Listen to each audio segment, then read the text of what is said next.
السلام علیکم ورحمۃ اللہ۔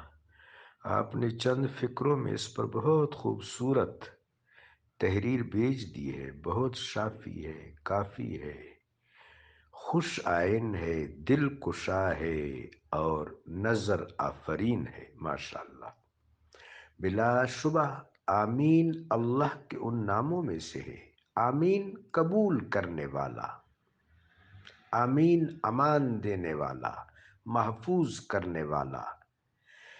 دراصل امین اللہ تبارک و تعالی جل وعلا کا وہ اسم ہے، وہ صفت ہے کہ جو نیکیوں کو، جہاں نیکیاں انویسٹ ہوتی ہیں اور پھر ان کا نفع ملتا چلا جاتا ہے اور کبھی منقطع نہیں ہوتا، پھر یہ امین نام نیچے آتا ہے، یہ پھیلتا ہے، اس کا نور چمکتا ہے، اور سب سے بڑی چمک میرے آقا و مولا علیہ السلام کی جوہر پر پڑتی ہے۔ صادق و امین، میرے آقا امین ہیں۔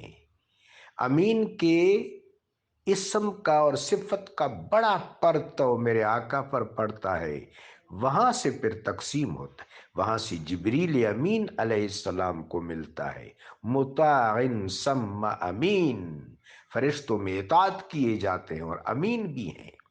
اس طرح یہ نیچے آتا ہے، ہم تک بھی پہنچ جاتا ہے، ہم تک بھی پہنچ جاتا ہے۔ ایک مسلمان کو صادق اور امین ہونا چاہیے۔ یہ دراصل صادق و امین صلی اللہ علیہ وسلم کی برکات کا ظہور، اس کی تقسیم، اس کا تنوع اور اس کی توسیع ہے۔ اب یہ نماز میں ہمارا حصہ آمین جس میں ملائکہ شامل ہوتے ہیں، اس امین سے تو لطف اندوز ہونا چاہیے۔ بحث اس سے نہیں ہے کہ کون آہستہ کہتا ہے، کون بآواز بلند کہتا ہے، باس اس سے نہیں، باس اس سے ہے کہ اس کی نعمتوں سے، اس کے حشمتوں اور رحمتوں سے، اس کی وسعتوں سے، اس کی برکتوں سے مومن مالا مال ہو جائے، مومن امین کا لطف پالے۔ اللہ ہمیں نصیب کرے۔